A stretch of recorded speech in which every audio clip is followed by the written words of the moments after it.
What's up, guys? Welcome back to the Casual Critic YouTube channel. I'm happy to have you here today. We are reviewing CODA, that just won Best Picture at the Oscars. It's directed by Sean Hayter, and it's got a 94% on Rotten Tomatoes. So if you don't know what CODA is about, going into it, I only knew that it was about the deaf community, and I knew it had something to do with fishing, and that was pretty much it. So CODA is about, it follows a family of four. The mother, father, and eldest son are all deaf, and the youngest daughter is the only hearing member in her family. They run a fishing boat that's been in their family for generations, but because of new regulations and when they go to sell their fish, they're getting really low prices, so they're not making a lot of money. It's becoming increasingly difficult for them to continue to do what they love. And so they actually decide to open up their own business. And Ruby, the youngest daughter, her role in the family is very important because she's kind of that bridge between her family and the hearing community in her town. But it becomes even more important when they open their own business because they really gotta communicate with other people, obviously. But she has other plans. That Ruby, she wants to go to Berkeley for music school because she loves to sing. And that's basically what this movie's about, is that conflict of she has to, be able to go out on her own and do what she loves, but her family needs her, and she plays such an important role for them to be able to do what they do.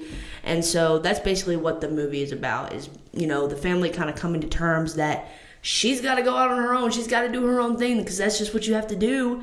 When you grow up, she's got to go to college if that's what she wants to do. So that's basically what the movie is about. My expectations going in were very high. I watched this after it won the Oscar for Best Picture, so I was like, I knew it was going to be good. I just didn't know how good it was going to be, but I knew I was going to like it. So as far as the review, let's get into it. So the directing, it's good. It's not badly directed at all. It's more of like a point and shoot kind of movie. It's not very artistically directed, or, there's not a lot of interesting shots. But in a movie like this, I don't think you really have to have that because of the story. The story is what you're there for. The story is the movie's meat and potatoes. So as long as that's good, which it is, don't get me wrong, but as long as that's good, I really don't think you have to rely on directing like that. I wouldn't say that the directing adds anything to the movie, because in a lot of movies it does. It adds to the feel, whatever. But in this movie it doesn't, but it doesn't really have to, because the story is good and it makes up for that. As far as the acting goes, the acting is absolutely incredible. I love Troy Kutzer. I believe I'm saying his last name right.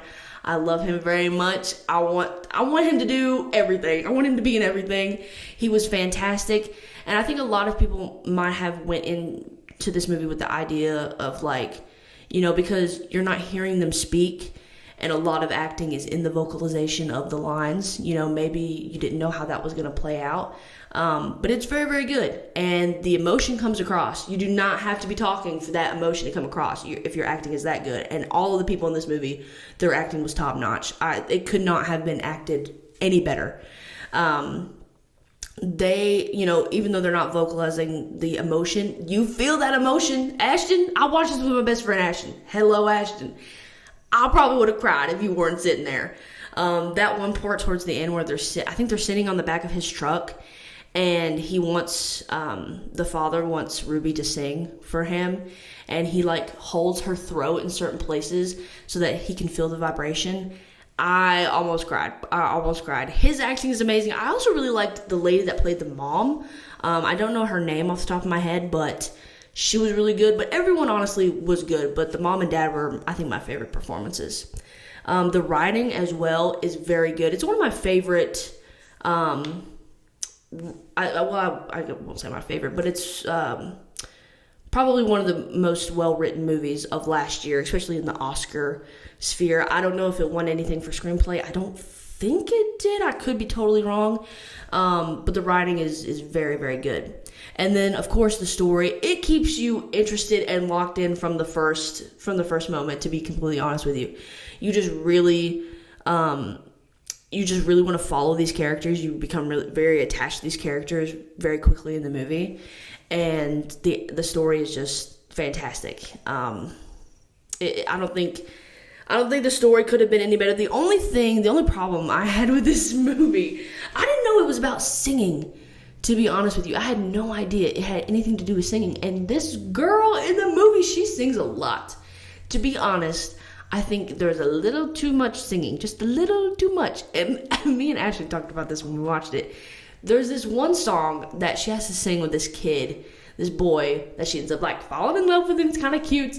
There's this one song that she has to sing with him, and they show them like rehearsing it at school, rehearsing it at her house.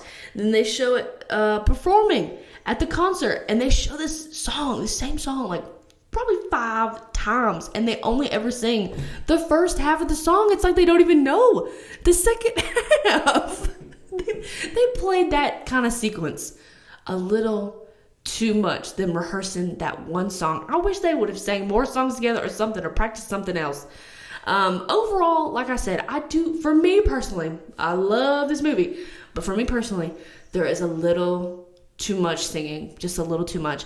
I also saw a lot online before I watched this that this was a very like Hallmarky kind of movie. I would say that that's accurate. Okay, I would say that it's pretty Hallmarky. That doesn't mean that it's a bad movie, or that doesn't take away from that movie at all, in my opinion. I realize that might not sound like it's up everyone's alley, but even if it's not, even if you don't think that that's something that you would be interested in, I highly recommend giving this movie a shot. Just witnessing the acting alone is worth watching the movie. The acting, of course the story is this movie's bread and butter, but the story would not have been, I wouldn't have cared as much about the story if the acting wasn't as good as it is. You know what I mean? So overall, I gave it a 4 out of 5. Let me know what you thought about it in the comments down below. Also, let me know if you thought that it should win Best Picture, because of course, after watching this movie, I feel like now that it's won Best Picture, everyone that watches it now after, that's probably going to be the first question that pops into their mind is like, did this deserve to win?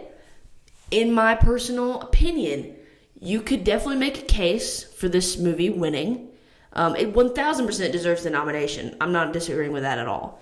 You can make a case for it winning. I think you can make a case for other movies winning as well. That's just my personal preferences, To be honest, I was rooting for The Power of the Dog. I love that movie. Before I watched CODA, that was the movie that I wanted to win at the Oscars. That's what I was rooting for, because I hadn't seen CODA.